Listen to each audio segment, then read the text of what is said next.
안녕하세요. 오늘 저희가 같이 들여다볼 자료는요.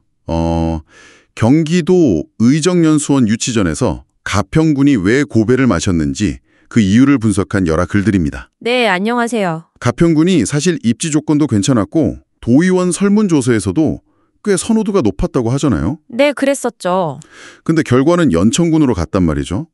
이 자료들을 보면서 가평군이 가진 어떤 가능성에도 불구하고 왜 자꾸 이런 기회를 놓치는 건지 그 속사정을 좀 깊이 파헤쳐 보려고 합니다. 네, 좋습니다. 일단 자료들을 쭉 보니까 공통적으로 나오는 얘기가 바로 협력도제 같아요. 맞습니다. 특히 그 행정, 그러니까 집행부랑 군의회, 그리고 지역 정치권, 이른바 민관정, 이 파트너십이 좀 제대로 안 돌아갔다 이런 분석이 많더라고요. 그렇죠. 그게 핵심이죠. 지역 발전을 끌고 가야 할 주체들인데, 뭐랄까, 서로 발목을 잡거나 엇박자를 내거나 그랬다는 거죠. 심지어 유치 실패하고 나서는 서로 네 탓이다 이런 공방까지 있었다고 하니 좀 안타깝습니다. 맞아요. 근데 여기서 좀 더 봐야 할 게, 이게 단순히 소통이 부족했다, 이걸 넘어서는 문제라는 거예요. 더 깊은 문제가 있다. 네. 그 자료에 보면 최종 선정된 연천군 같은 경우는요. 일찌감치 군수, 의회, 주민들 다 참여하는 민관 협력 추진위 이걸 딱 꾸렸어요. 미리 준비를 했군요. 그렇죠. 그래서 마치 선거 캠프처럼 하나로 딱 뭉쳐서 움직였다는 거죠.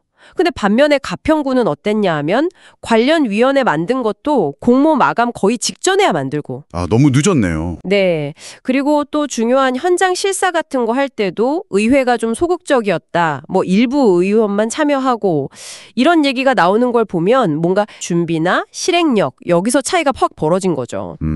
그 민관정 협력이라는 게 그냥 구호에만 그친 거 아니냐 이런 지적이 나올 수 있겠네요. 그렇죠. 딱 그 지점입니다. 연천하고 비교해보니까 정말 뭐가 문제였는지 확 드러나는 것 같은데요. 근데 더 답답한 건 이게 처음이 아니라는 거잖아요. 맞아요. 자료 보니까 가평군이 경기도 공공기관 유치전에서 벌써 여러 번 실패했고 그 공공의료원 유치 때도 잘 안 됐다고 하고요. 네, 맞습니다. 이렇게 자꾸 실패하면 주민들의 입장에서는 그냥 실망 정도가 아니라 뭐랄까 박탈감 이런 게 엄청 클 것 같아요. 그렇죠. 클 수밖에 없죠. 이게 그냥 운이 없거나 협력이 좀 안 돼서 그런 걸까요? 아니면 그 이상의 뭔가 구조적인 문제가 있는 걸까요? 바로 그 부분을 짚어주셨는데요. 이 문제를 좀 더 큰 틀에서 봐야 합니다. 더 큰 틀이라면요? 가평군은 일단 수도권이잖아요. 그래서 온갖 규제에 다 묶여 있어요. 예를 들면 수도권 정비기획법 이것 때문에 개발이 좀 어렵고 또 상수원 보호구역 이런 규제도 있고요. 네, 규제가 많죠. 혜택은 못 받고 규제만 받는? 그렇죠. 소위 말하는 이중족쇄에 묶여있는 셈이죠.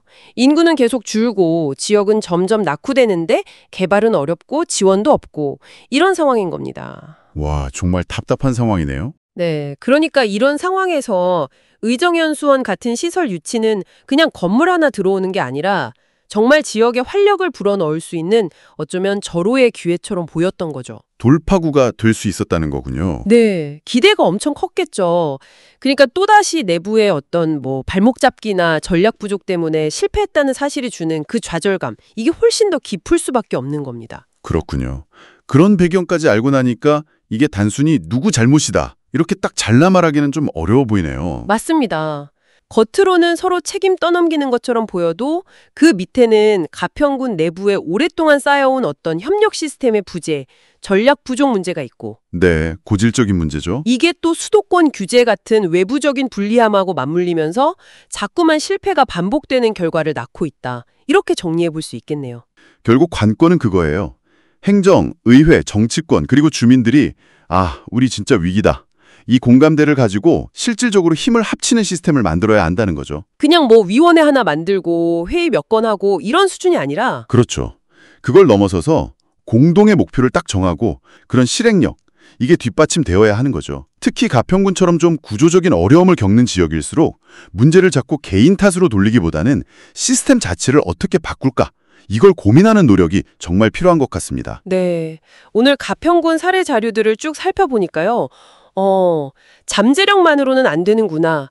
결정적인 순간에 내부의 힘을 하나로 모으고 움직이는 게 얼마나 중요한지 다시 한번 좀 느끼게 되는 것 같습니다. 당신께서 한번 생각해 보실 만한 질문을 던지면서 마무리할까 합니다. 이렇게 반복되는 실패와 어떤 소외감이라는 악순환을 끊어내려면요. 가평군 같은 지역에 단순히 우리 협력합시다 이런 구호를 넘어서는 구체적으로 어떤 형태의 좀 혁신적인 민관 정 협력 모델이 필요할까요?